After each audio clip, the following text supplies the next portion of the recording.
Für mich dann war schon immer klar, dass ich Winzer werde. Ich konnte mir eigentlich noch nie was anderes vorstellen. Es ist einfach der vielleicht schönste Beruf der Welt. Es ist so abwechslungsreich. Man hat die Arbeit im Keller, im Weinberg, dieses Handwerk, diese Handarbeit. Dann im Keller dieses Feine mit der Vinifikation. Und ein Tag kann einfach so abwechslungsreich und sein, dass es einfach ein wunderschöner Beruf ist. Als Winzer ist mir wichtig, neue Ziele zu haben oder neue Wege zu gehen. Aber zum anderen orientiere ich mich auch gerne an der Vergangenheit oder an Tradition. Festhalten an Tradition bedeutet für mich zum Beispiel, dass ich auf alte Reben setze, auf alte Weinberge setze, die bei uns zum Teil bis 80, 90 Jahre alt sind. In der Weinbereitung setze ich auf natürliche Hefen, einen sehr naturnahen oder natürlichen Ausbaustil.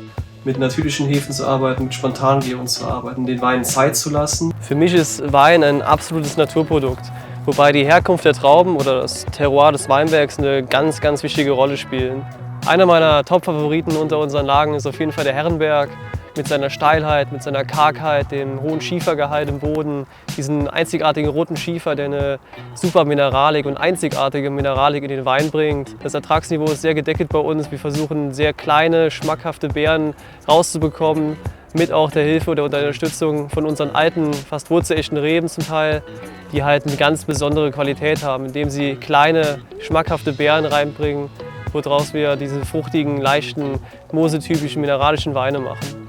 Natürlich ist Riesling die Hauptrebsorte hier an der Mose und auch bei uns, was sich mit 90% unserer Rebsorten damit widerspiegelt.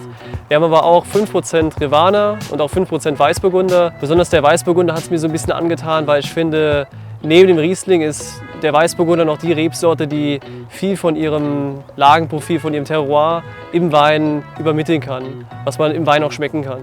Die Traubenlese an sich ist natürlich auch eine ganz wichtige Zeit für uns Winzer. Wir arbeiten das ganze Jahr im Weinberg auf diesen Tag hin sozusagen.